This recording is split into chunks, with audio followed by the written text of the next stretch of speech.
Hello and welcome to the Overland Journal podcast. I am your host, Scott Brady. And for this week's guest, we have my good friend, Brian McVickers.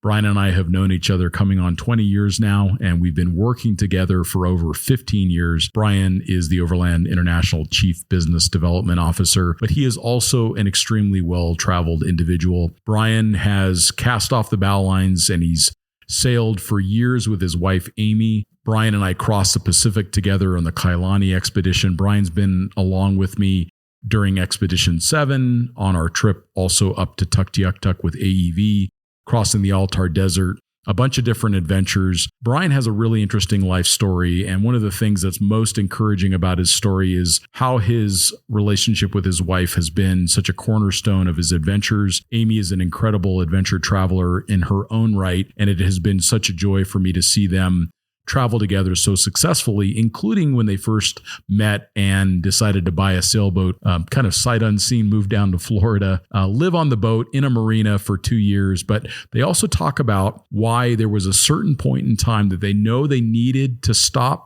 trying to prepare the boat and cast off those bow lines and leave the marina for the Caribbean islands and for the Atlantic Ocean. So enjoy my wide-ranging conversation with Brian McVickers about overlanding, sailing, and about a life filled with casting off those bow lines.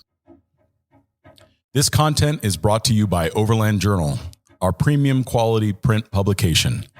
The magazine was founded in 2006 with the goal of providing independent equipment and vehicle reviews, along with the most stunning adventures and photography. We care deeply about the countries and cultures we visit and share our experiences freely with our readers. We also have zero advertorial policy and do not accept any advertiser compensation for our reviews. By subscribing to Overland Journal, you're helping to support our employee-owned and veteran-owned publication. Your support also provides resources and funding for content like you are watching or listening to right now. You can subscribe directly on our website at overlandjournal.com.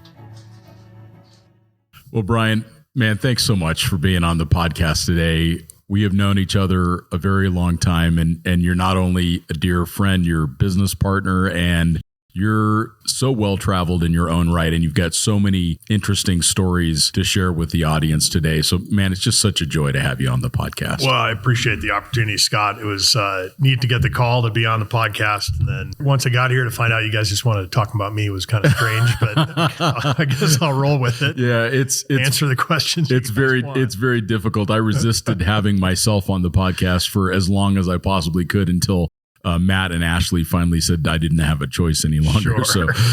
But you've been on the podcast before as a subject matter expert. We've talked about vehicles. We've talked about our trip across the Pacific Ocean in a sailboat together that we did several years ago with a group of friends. Yeah, it was just 2 years ago. Yeah, that's right. Exactly. The Kailani expedition. Big thanks to Rusty for making that happen for us. Still, there's more to come. Yeah, too. That's right. Exactly. Can't wait for where that leads. But you have not only a long history in travel, including remote sailing with your wife, Amy. Also, you have been involved with the overland industry in the United States since its beginnings. So we'll talk a little bit about both of those things. But let's start off with where did Brian McVickers begin in the world? I mean, you don't have to go back too far, but not too far. So when I was growing up, there was a picture of a surplus army tent on the wall in my house. And I was like, why do we have this picture of this tent? And one day I asked my mom, I was like, what's up with this tent? What is it? And they were like, oh, well, that's where you came from. I was like, that's all I wanted to know. We can take that picture down now. So now we know where Brian came from. Right. Brian came from a surplus canvas army tent. Started out camping. You did, exactly. From the very beginning. And camping and the outdoors have been a big part of your life. So you grew up in the Chicago area. I did. And let's talk a bit about the outdoor experiences that you had, because it's been a lifetime passion of yours. It has. I think, so I grew up in Chicago, in the suburbs of Chicago, in a place called LaGrange, about 30 minutes outside of the city from the lakefront. And, as a kid, I was a Boy Scout for a while, always enjoyed the outdoors. I also did a lot of team sports. And then I think towards high school, I started to get a little bit more involved in travel. In hindsight, I was extremely fortunate that my stepfather was a United Airlines pilot. Oh, wow. That I didn't know. And so he was a United Airlines pilot for a long time. And when I was in high school, we had this book of tickets that was basically like a checkbook with a carbon copy in it. And so we could go to the airport and look and see what flights were open, and we could write our own ticket to go wherever we wanted to, as long as there was a flight And a seat. and a seat. Wow. Right. And so we'd go travel on the weekends. We'd go, sometimes we'd go on a little bit more exotic trips. I remember one weekend we just flew to Paris for a 3-day trip to go to the Paris boat show, and then turned around and came home. And so that was a lot of stuff that I think, now as a parent and an adult, I'm like, wow, how do you do that without that little magic book of tickets? Yeah. Right. It's a lot harder for sure. It is. So we got to do a lot of neat little trips like that. And so I feel fortunate. And I think that the best part about that is it opened my eyes to not just travel, but international travel. Sure. Along that same period, when I was in high school, I was racing sailboats a lot. And that required a lot of travel as well, because we raced at a very competitive level, which made you travel around the country, and you got to see a lot more than just your hometown. Well, and I remember, and it's interesting how sailing has remained woven throughout your life. But one of the things that I do remember was that you felt like you learned a lot about working with a team. You learned a lot about how to prepare, in this case, a sailboat or a vehicle. But talk a little bit about what were some of those core lessons that you brought away as a young man, as a teammate, and as the beginnings of being a part of travel from that sailing experience. Yeah, I think the biggest takeaway, I think, that relates to travel and adventure is to have flexibility. There's a lot of planning that goes into it, and there's a lot of skill development. But at the end of the day, if you're not flexible with the conditions that you're presented with, then you're not going to succeed. Interesting. And I find that sailing is so dynamic. It's constantly a changing environment. You can be as well prepared and well trained and skilled as you want to be, and at the end of the day, it's not necessarily your call and the outcome. Yeah, so, sure. The weather plays such a big part of it. Just mechanical failures and fatigue, and if everything's right, you can have a lot of great success. You can have amazing adventures. You can have really significant wins. Yeah. You take that into travel and, think about all the travel you've done, and some of the travel that we've done together is you can do everything to the point that you find it to be the right way to do it.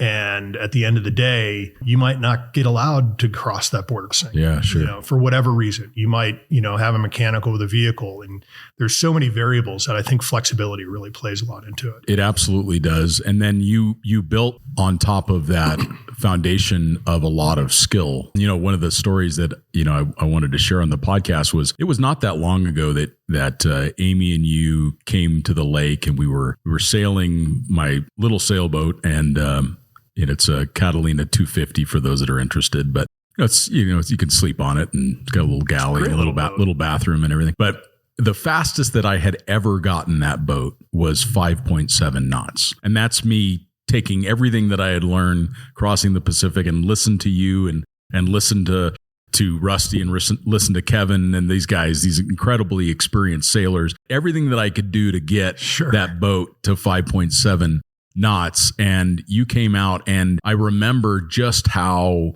nuanced your inputs were to the sail, and also like the position of the boat into the wind.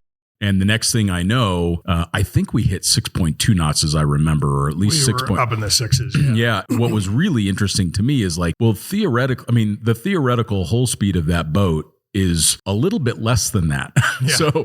So the only thing I could figure is, because it has a wing keel, there's got to be some factors that allowed that boat to actually sail that fast. Sure. Or maybe it was just for a moment in time before the hydraulics and physics start to take over again. But catches up with itself. That's right. Yeah. But it was just really fun for me to see, and that reminder of that it is so important to work on the fundamentals of these activities. Be skilled in the operation of a winch. Be skilled in communicating with your partner on spotting and all of that other stuff. Because when I was watching Amy and you sail my boat, you guys hadn't been on a sailboat together in a really long time. Yeah, it's been a while. Yeah. So, and it certainly had not been a long time since you were trying to optimize a boat for speed, for fun. Yeah, it's second nature to us, though. And it was. Yeah. You guys, it was all of that muscle memory. Yeah, that was very cool. And I can see how the opportunity of working with a team in sailing would be so dynamic and challenging. And probably you're learning how to communicate in really frustrating environments. I would say so. And I think a big part of that is trust. Yeah. Even some of these larger expeditions that we've done, whether it's vehicle based or sailboat based, you and I have both been a part of that process of vetting the team. Yeah. Right. So who's going to come along? What are their strengths? What are the weaknesses? Are the strengths a viable option for the trip that we're going to go do? Sure. And then are the weaknesses, are they too weak? Are they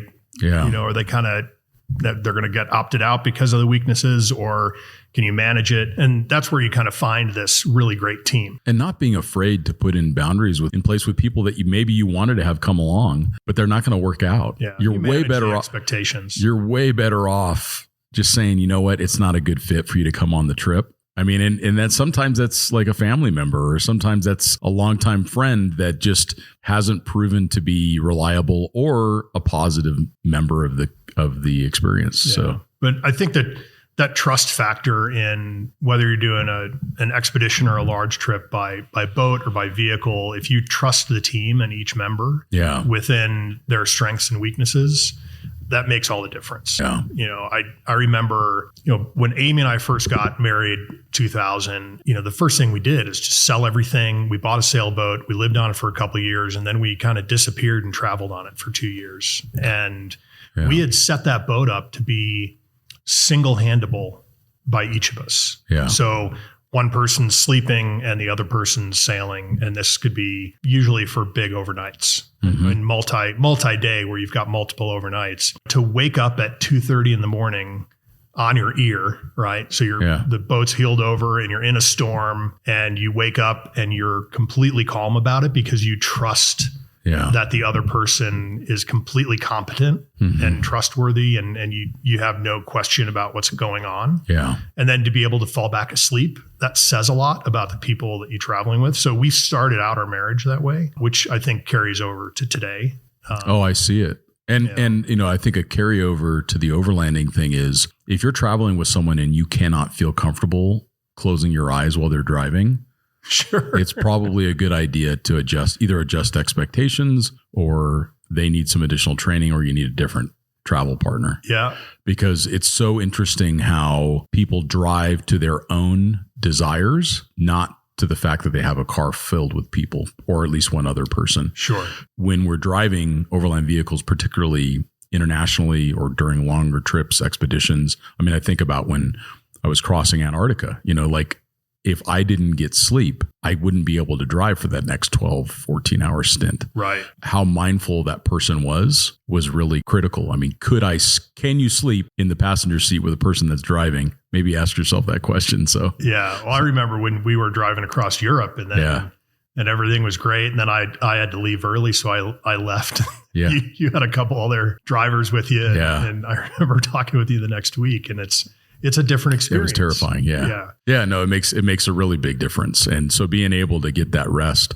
So let's back up a little bit, because this story about Amy and you is so interesting. And it's also I think it does carry over a lot to people that are traveling by vehicle as a couple, but it's a little bit of a fun story. So you were her teacher, weren't you? I was her sailing instructor. Yeah. Exactly. So she shows up for a sailing class. Yeah, her and her ex-boyfriend. Soon to be ex-boyfriend. Yeah. I like this. Okay. All right. So I think it was on its way out. It had nothing to do with me. So they show up at the class. Now, did you feel a connection with her that soon in the process? I think so. Yeah. We kind of hit it off, in the first, as soon as we met. Yeah, sure. To some degree. Well, and Amy just has the most beautiful spirit about her. Yeah.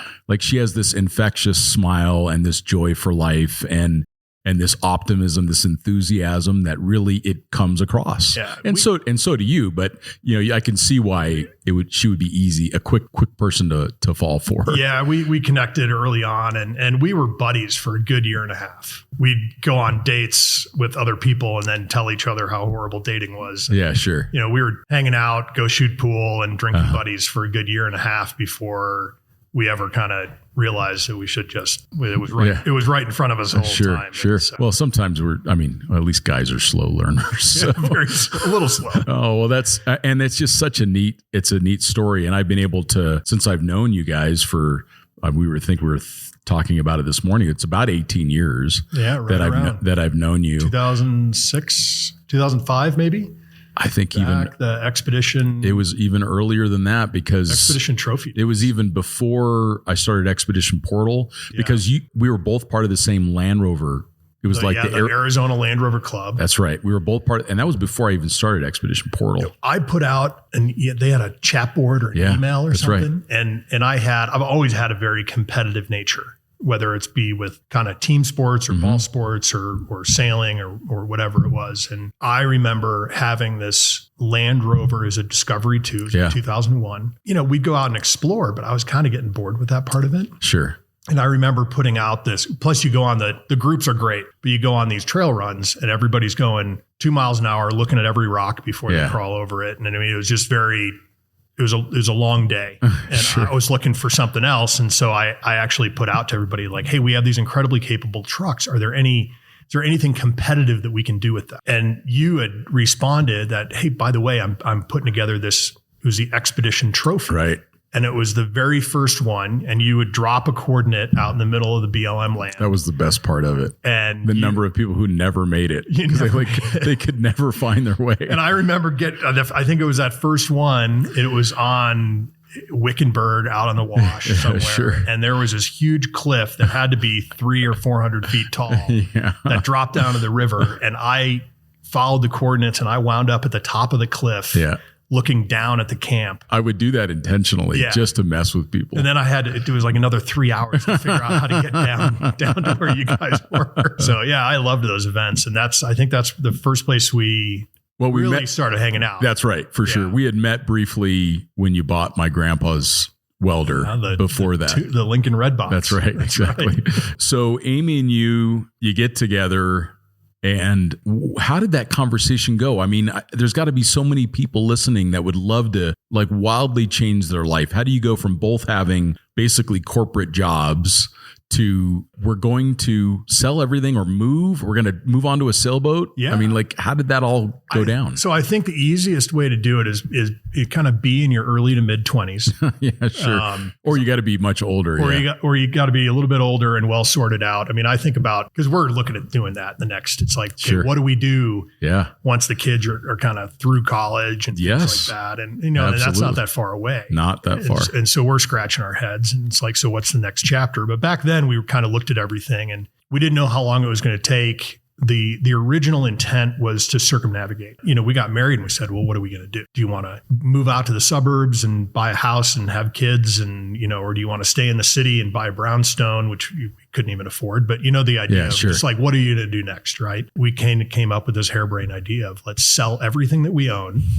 And we bought a sailboat in Florida and we lived on it for 2 years, saving money. And then we took off for 2 years. And probably kind of preparing the boat in a way. Yeah, a lot of preparation and that type of thing and just getting ready for it. And so we were planning on doing a circumnavigation. And that's still, to this day, it's one of my kind of lifelong dreams is to circumnavigate. For sure. That's what the intent was. And we were trying to get there. I think financially we were trying to save up enough and we were trying to prepare the boat for that type of an endeavor. And what was the type of boat again? It was a 1978 Allied Princess. It was a stay sail ketch. So it had 2 masts. 2 masts, 3/4 keel. Yeah. So it was a kind of a very well-known blue water boat. Sure. Made in the 70s, the hull was 3 inches thick. Sure. It was just bounce off of icebergs. Yeah. It's back when they didn't really understand fiberglass. So they just overbuilt everything. Yeah, sure. The intent was to circumnavigate. And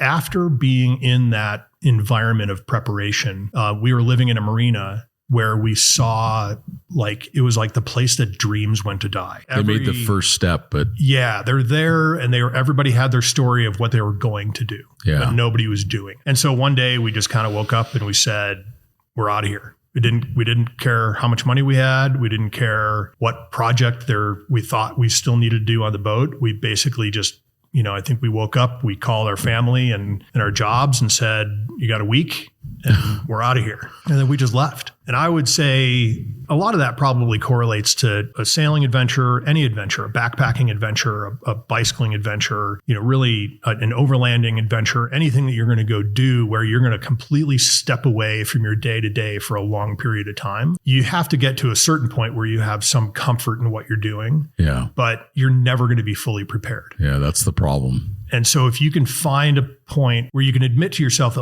okay, we're probably going to be okay if we were just going to leave, but we want to do these 5 other projects. Don't worry about the projects and just go. I find we do it with overland adventures as well. We took too much stuff with us. We did projects to the vehicle or the boat that were in the long run, probably unnecessary. But when you're sitting in a marina, they make you feel safe. They make you feel like, if I do this one thing, I'm going to be able to be safer when I'm out there. Sure. You're probably never going to take it out of the box. Well, so it's like I've watched, that's the only thing I watch on YouTube is sailing stuff. One of the ones that I watched was this French guy, and it's this crazy minimalist boat. It's maybe 24 feet long, and it does not have an engine. He has a sculling oar that was made for him on some island, like near Tahiti. Yeah. Like they made him this oar. Like he probably had one, it probably broke or whatever, and they made him one. It's this beautiful oar, and he has this attachment on the back that he uses to scull the boat into the slip or into the... Sounds like fun, but that's too hardcore for me. But it just shows, totally proves your point. And we say that a lot about with overlanding, just go, like whatever you've got, just start moving and then figure out what you really need. And maybe you make some adjustments or whatever. In that regard I think the preparation is how you're going to enjoy your time when you're out doing it. Yeah. And one of the most frustrating things that I find, especially with overland vehicles, now we test a lot of stuff. Sure. Right? We play around with a lot of gear. So we wind up bringing a lot more than we would normally bring on our own. And you and I have both experienced that. We'll go do a little adventure just for ourselves. Sure. And we're like, you don't even maybe bring a pair of socks. A bedroll, and I sleep in the back of the Defender. Yeah, exactly. Yeah, you barely bring anything with you. Yeah. But I've had those experiences where you bring all the stuff, and then you realize how much time you are spending managing the stuff. Yeah. Instead of enjoying the environment that you went to go see to begin with. So in that regard, I think I'm a bit of a minimalist, but I'm also a bit of a gadget guy. I love all the gear. I love the innovation. I love to see kind of how in an ideal situation, like how does that piece of gear enhance the experience? Totally. And a lot of times they do. Yeah. It helps to be prepared, like read the instructions and install it before you get to camp. Well, but like what an important lesson that you two learned so early in life is like, don't let the dream die in the marina. Like you chose, like you had the awareness to say, like, if we aren't careful, we're going to get more and more comfortable with the idea of not leaving and probably going to get promoted, and either you're going to think like, oh, maybe we should buy a newer boat or a bigger boat or a more comfortable boat. You're right. You never actually get to go. Yeah. And Amy was a big driver in that. I think she actually said, we need to go, or we got to go do something else. Yeah, sure. Because the marinas are great, and it depends on why you're there, but it's easy to stagnate. So she was a really good catalyst. Becomes a floating condo and that's it. Yeah, very much so. And then your boat gets so overwhelmed with everything else that you never even go use it as a boat. Right. Exactly. Or it's like, oh my gosh, I got to disconnect that and everything else. Yeah. No, that's so funny because the last time that I went to the sailboat, I literally just said, I'm not even going to plug anything in. I'm going to get to the boat. I'm going to throw the things on there and I'm going to cast off the bow line. That's what they're for. So like, otherwise, if you get plugged in and you get the AC going and, you make a cocktail and then you can't go sailing. So I just got on the boat and went. But so you guys decide you're going to leave in a week, and then now the two of you, how long had you guys been together at this point? A couple years? Probably, I'd say like 4 years, close to 4 years. Because we, maybe a little bit longer than that. We were buddies for about a year and a half. And then we dated for about a year. And then we got married in 2000. And then like our honeymoon was driving from Chicago to Florida to move onto the boat. A year and a half, 2 years after that is when we took off, and we just went, again, that whole idea of circumnavigating turned into just going. Yeah. And so we went south, we went into the Caribbean. I remember Marathon Key is a very common hop off point to cross the Gulf Stream. And we were sitting in the bar, and there was this family that was going over the map, and they knew detailed day by day every place they were going to go and everything they were going to do when they were there. Sure. And they looked at us and they said, "Where are you guys going to go?" And we said, "South, I guess." I mean, we had no idea, you knew how to sail, and that was enough. Yeah. And it was actually for a hot second, we felt unprepared. Yeah. But in the long run, I think it was very liberating because we didn't feel like we had this list of things that we had to do. Yeah. Or we missed a couple of things in hindsight, but it was a spectacular time to just kind of go wander. And so then about 2 years down there, and then it was time for the next chapter. So we wanted to start a family, and that's what brought us back to the States. And how long did you two sail in the Caribbean? Right around 2 years. Amazing. One of the things that I remember Amy and you talking about that stuck with me was that there were, and correct me if I get the numbers wrong, because I've probably inflated the coolness of this situation, but it was very cool. So you guys were being super frugal. Yeah. And there was a series of months in a row that you two spent less than $120 a month total in expenses, other than I think you had some insurance on the boat, or there was something else beyond that. Yeah, we had a couple of, I'd call them like background expenses. Yeah, storage units or whatever. Yeah, insurance, and I think we were still carrying a car insurance. Yeah. We had boat insurance, things like that. Yeah. Right? Things that you just kind of, it's really hard to get rid of them. And the boat insurance was required for what we were doing. And so aside from that, I think as far as just like operational costs, which might be, fuel and food and whatever luxuries we decided to partake in. A couple beers. Yeah. Yeah. I think the least expensive one was, the least expensive month was right around $150. I mean, and that's incredible. And I remember the story went on, and you'd wake up in the morning and you'd say, "Hey, Amy, what do you want to have for dinner?" And she'd be like, "I want lobster." And you would just go dive into the ocean, like this bounty of nature. You guys would catch your protein, and you had rice and beans on board. Yeah, it was an island life, 100%. And it just didn't matter. It just didn't matter. But you think about the people who they toil their entire life, 70 years, to have this pool of money that like they could have stopped 20 years earlier. And I'm not suggesting that that's right for everyone, and people have families, and it's not at all a criticism. It's just, it is a choice. Like, we're not really stuck oftentimes. I think it's a change in lifestyle. Yeah. Right. So we're all very used to a certain lifestyle, whether it's a luxurious lifestyle or whether it's just the expense of kind of the requirements, right? Sure. If you've got kids in college, if you've got, whatever payments that are just kind of part of whatever you've gotten yourself into, right? Sure. And so and then you get used to it, right? So then it's hard to completely minimize unless it's something that you truly want to be doing. We didn't have that much money when we left, maybe like 10 grand. And for something like that, that's nothing. We just kind of figured it out along the way. Sure. And it's in hindsight, it's totally different than now. I mean, we had a pocket mail. Pocket mail is like how you would do email. Right. And it was this little tiny, it was like a big BlackBerry with a fold out thing that went up against the payphone. And that sound that the fax machine makes, Yeah. That's what would happen. That's how you sent an email. Oh my gosh. So you'd have a payphone, and we spent more money on phone cards than anything else. I mean, it was this thing it would flip open. It had a thumb keyboard on it. You'd write an email, you'd close it, you'd pop out the little phone connector, and you'd hold them up to each other, and they would do the fax machine garbles back and forth. And then that's how you sent an email. And so now looking at it with something like Starlink, we'd probably still be out there. Yeah, because you could have worked. You could have worked from the road. Yeah, sure. You can work from wherever you're at. I think that going back to like how you would just go and do it, it's kind of find that reduction in needs. Yeah. And then but you're doing it for the right reasons. You're doing it because you want to be doing it. So you find that reduction in needs, and then you kind of shift the perspective, and then you go do it. And if that's not what you want, it might not work. Was that one of the happiest times of your life? Yeah, probably.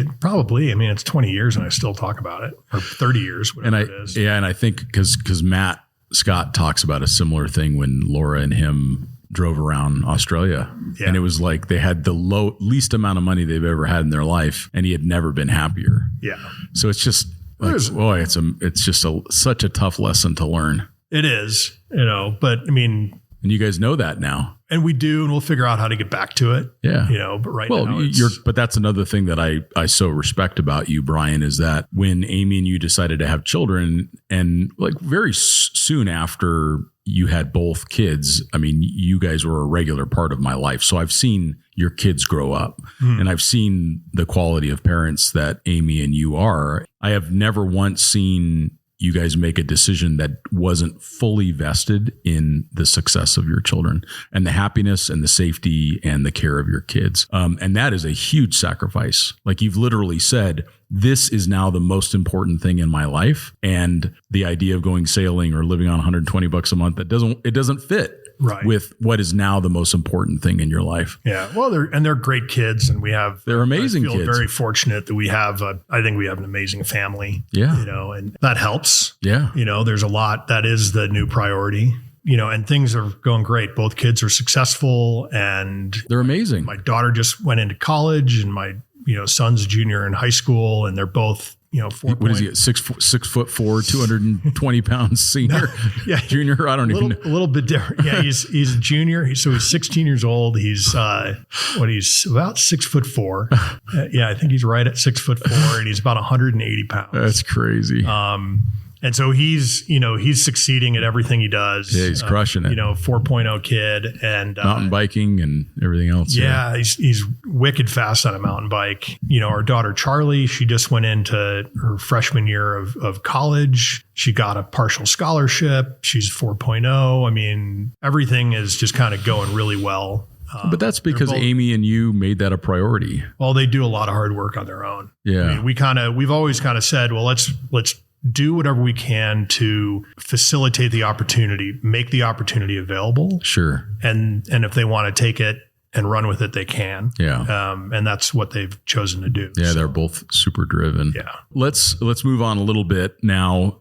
So there was this fateful day. I think it was sometime in 2006, and I call you up and I said, "Hey, Brian, you want to go meet for lunch in Phoenix? I want to talk to you about an idea."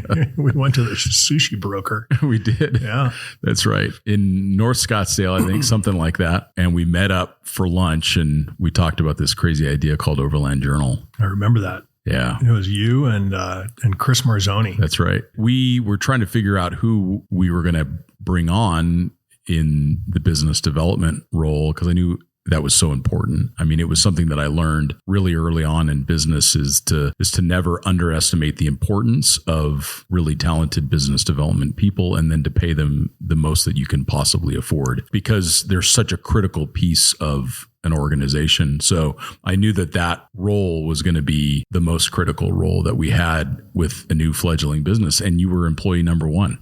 Yeah. So you're still number one, Brian, in my mind. So yeah, we started off with his sushi restaurant, and you were in it from like the first second. You're like, yeah, man, let's go. And I was ready. I think at the time, and I was ready to do like my own thing. Sure. And what a great opportunity with kind of with a vetted team of people. Yeah. And everybody brought their own strengths to the idea. Sure. I know that we had you guys, we had Jonathan Hansen, who was like the editor-in-chief. Yeah, one of the world-class editor. Yeah, really well-known on the journalism side. And yeah, I think we just brought everybody together, and it took a couple of years, but it worked out.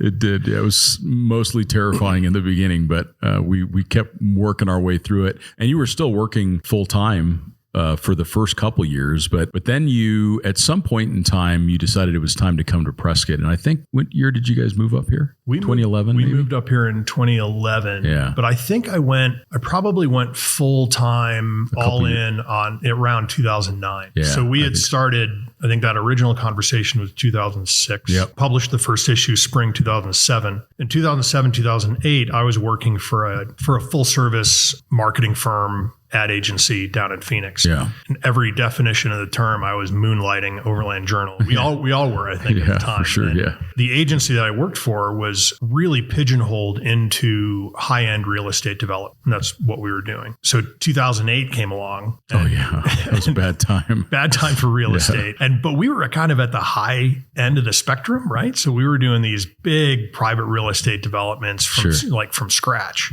So it took about a year for all that to catch up to the development side. By 2009, all of a sudden, that world went downhill pretty quick. And so that became an opportunity for me to say, okay, am I going to go to another company, get, another desk in a corner office type deal? Yeah. Or am I going to kind of do this overland thing full time? Get out of the marina. 100%. Right. Yeah. And again, the catalyst in my life, Amy, was like, just do it. So that's when I went full time into the Overland Journal and Expedition Portal and just pushed as hard as I could on that. And then the next evolution was in 2011.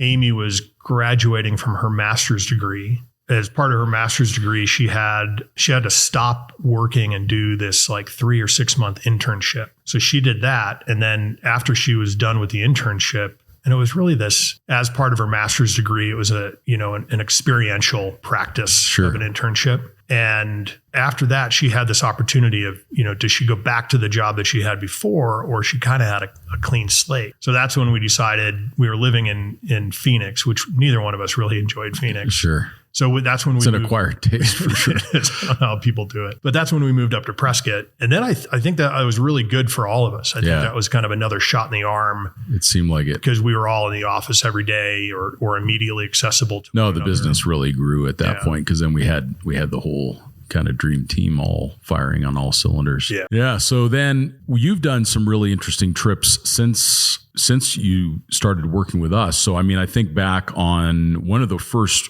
real big ones that we did together was driving up to Tuktoyaktuk. Oh, that's right. With the guys from AEV. That's right. And before that, you had helped me with Expedition 7. We moved some trucks throughout Europe, and that was really cool too. But was cool. It was definitely a mission. It was a delivery. It was like a vehicle delivery mission. 9 countries in 5 days. That's right. We drove from Prague to Patrice's place in France. That's right. The south of France. That's right. Exactly. And then we went all the way up to Estonia. Yes. So then we had to drive them. Did you drive them to Estonia? Yeah. All the way to the border. That's right. Yeah. That's right. Exactly. You helped me get them all the way up to Estonia because we were about to cross Russia. That's right. Like the next day that we met the Russian fixer. That's right. And Andre. And then that's where we kind of did the handoff. That's right. So Andre flew in, I handed the keys to him, and then I flew out. That's right. And then the rest of the team came in. Yeah, that was, imagine like today, that'd be impossible. Like you wouldn't even think about trying to cross Russia right now. Like it's amazing how these windows of opportunity open and then close. So like the people once in a lifetime. Totally. Sure. Yeah. Hopefully it changes. Hopefully it changes. Yeah. That you can be rational optimist. Point. It does. It always ends up coming around. So we did that. And then we did this big trip up to Tuk. And that was your first experience in the high latitudes overlanding. And what did you take away from that experience, being in such cold environments, but also in a very different kind of vehicle than you'd ever traveled in? Yeah, that trip, I think that was a very secure trip, I thought. Yeah. In the sense that, one, nothing went wrong. Yeah. The vehicles were flawless. And I never felt like anything was going to go wrong. We were driving through whiteouts. Yeah. We had that one stretch of the road. It was the Dempster Highway. The Dempster Highway. Yeah. So there was that one stretch of the Dempster where we had just made it through before they closed the gate. Yeah. And then when we showed up on the other end, they thought that the road was clear. They didn't expect anybody to be out there. That's right. It was a total whiteout. Yeah, total whiteout. And I think that whole time, we were getting out of the cars. We were taking photos in the whiteout. like I never felt, and maybe it's just those type of extreme environments, I'm very comfortable with them. And also they're one of those things like you can't really think about what might go wrong, because the problem is like everything is fine until it's really not fine. Yeah. It's got to go really wrong. I mean, we had 4, completely built out AEV trucks. Right. We were fully supplied. Right. We had, I think there were 6 of us. Yeah. And we had a snow machine. We did. I mean, we had all the things that the worst thing that could happen is maybe you sit there overnight because everything broke. But right. It just wasn't, There was only 2 times that I felt for my life was where I was concerned about people's safety was, Dave decided to just start like driving out on the Arctic Ocean. Remember? Out on the frozen sea ice. Yeah. He just like, we were already on the frozen sea ice, but this was sea ice that had at least been like prepared for vehicle travel. Right. And then he just like drives over this mound of snow and just starts driving out onto the ocean, the frozen ocean. 3,500 flatbed, right? In that flatbed white AEV truck. These were amazing photographs. I mean, don't get me wrong. The whole thing was so cool, but it's like he's getting further and further away. He was way out there. Yeah. And there are polar bear and there are you could see like the oil drilling rigs and stuff. Like he was driving out into the ocean. That wasn't planned. Like, that was the only thing that was like, he's kind of doing his own thing. And so I got some of the most memorable photographs from that moment. And then the other one was, there was this grizzly bear, and I don't know what I was thinking, but I wanted to get, like, it's like the reason why people get punted by bison in Yosemite. Yeah. But like, I'm like, look at this beautiful YouTube bear. video. Look at this bear. So I stepped out of the vehicle. I don't know what I was thinking. And I'm taking photos of this bear. And I realized like the bear's actually, it looks like he's looking forward, but he's not. He's looking right at me. Yeah. And I was like, oh, I better get back in the truck. Yeah. But that was a really fun trip though. I mean, it was beautiful. Yeah. It was just gorgeous environments. And that was a fun one. And then a few years later, we had the chance to do the Altar Desert with AEV 2 again. Polar extremes, right? Yeah, that's right. You've got the Arctic and then, the desert, 120 degree desert. Yeah, it was very hot. In all of your overland travels, which you've done so much with your family too, what do you think is the top 2, 3, 4 takeaways, the things that you've really learned in your now decades of overland travel? Preparation is key, I think, but not over preparing to the point that you've kind of neutered it. Or that you never leave the marina. Yeah. Well, and not just that, but it's so easy to be so prepared that you take the adventure out of the adventure, right? I mean, if you think about it, we can get on Google Earth and we can follow every dirt road and see everything that we would likely encounter. Right. I actually got to the point with navigation planning that I'll have a general idea of where I'm going, and I'll have maybe if there's key roads and key tracks that like I have to get in order to get where I'm going, like those are critical elements. Like that's the only way to get there. Sure. I'll make note of that. Otherwise I tend to just go in the general direction because I really get a lot out of, well, that road looks like it'll go to where we want. Let's try it. And if you over plan that too much degree, you actually take a lot of that experience away. That serendipity. Yeah. The other thing would probably be less is more, which is a tough one because again, all these amazing products and gadgets out on the market that some of them do enhance the experience. And so it's hard to pick and choose. Maybe being selective. Well, and you were forced into that. You did a lot of your travels for years, as I remember, in a 2-door TJ. Yeah, we did. You were forced to be minimalist. You had 4 people, like 2 grown adults. So we did a trip from Arizona to the Canadian border, as much dirt as we could get. And we tried to hit as many national parks as we could at the same time. Right. And this was like the family summer trip. Totally. Right? It was a 30-day trip. That was the McVickers vacation. Yeah. And I remember, I don't know why, I probably do know why, but I remember asking like you and a couple other people which of the 3 vehicles should we take? And everybody like pointed towards the most practical one. And I took the most impractical one. I took the 2-door TJ. Yeah. Because I knew it was going to add that much more to the adventure. Yeah, sure. Right. And we overloaded the heck out of that thing. I remember pulling in at Jackson Hole, Wyoming, getting to camp and looking. I did a walk around in the truck and all of a sudden I think I sheared off 3 wheel studs on a rear wheel, on the rear passenger wheel.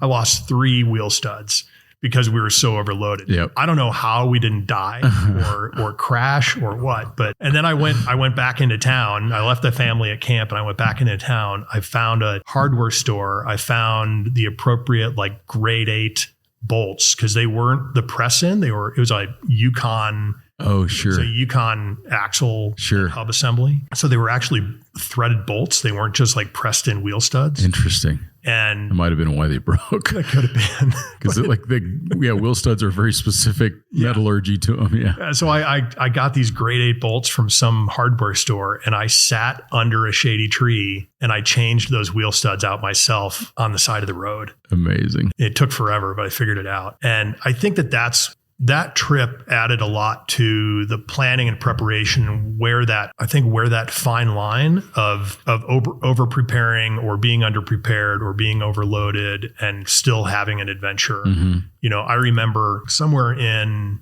I think it's southern Utah, there are these 3 mountains. There's like Crystal Mountain, and then there's like the Moon Mountain and the Sun Mountain. Sounds like Sedona Vortex to me.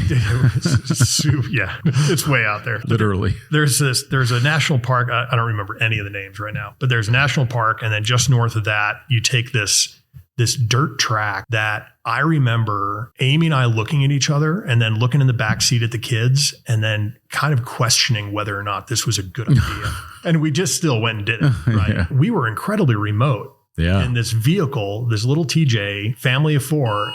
So the other thing that I really wanted to talk about and ask you about on this podcast, because it's just been such a joy to watch Amy and you travel together and remain so close. And I'm not implying at all that you guys don't ever have challenges, but it's a beautiful relationship to see. And it's so rare to see people stay together and to still be as in love with each other as you guys are. I mean, I just like when you guys get to giggling and it's just really awesome. It's awesome. Like it's literally like 2 school kids, like sometimes when you guys get going, but it's like, that is so rare to find. And I know that there are people that are listening that wish they could be closer with their spouse so that they could travel better with their spouse, or they would like to travel with their spouse or in a new relationship. What advice would you give around relationships and traveling in remote areas around the world with your spouse? Jesus, that's like the $1 million question, right? Yeah, that's why I asked it. Yeah, I don't know. I mean, for us, it comes pretty naturally. I don't know if I've ever analyzed it. Mm-hmm. I probably think about it more when we travel with other people who, for whatever reason, it's just not working for them. Right. For us, I don't know if it's communication. I think it's more of there's trusting, like I said earlier, you've got trust in your travel partner. Sure. And so, I mean, she can sail a boat by herself. She can do a vehicle winch recovery by herself. She can do all that stuff. Right. So that's one less thing for us to worry about the other person about. Mm-hmm. Right. Or to have a conflict. Yeah. Yeah. She's got a lot of training and she's got a lot of competency. And so you've got that nice understanding there. And then it's also, you kind of figure out what's important to each other. You just kind of know when you're traveling what that other person's going to want to experience. Sure. And if you don't, then you ask. We've had plenty of, you're talking about all the great things, but we've had plenty of long days on the road where, you both get a little quippy and it's everybody's ready. And so we've actually learned we'll look at each other and be like, hey, I think it's time for a cup of coffee and something to eat, and so over time that just gets better because you learn the other person and she'll know the things, as relaxed and flexible as I can be. I will get to a point where I get really particular about how the back of the truck is loaded and how things are lashed down. And so she'll know, she'd be like, hey, we brought all the stuff out to the car and we're going to let you put it in the car. I'm like, okay, that makes sense. Yeah. Yeah. You guys have learned each other. And it's also, I think it probably also helps that it seems like that the harder it gets and the more adventurous it gets, the more Amy is happy that it's happening. Yeah. She just loves to be in it. We both thrive off of those situations that we know a lot of other people would be uncomfortable in. Sure. And I think that's a big piece of it.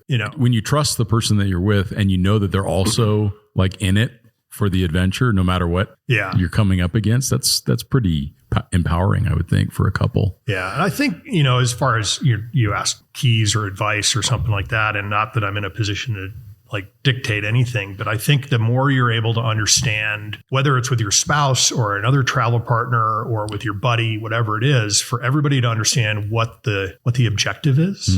And that objective might just be we're going to go drive and we don't care where we end up.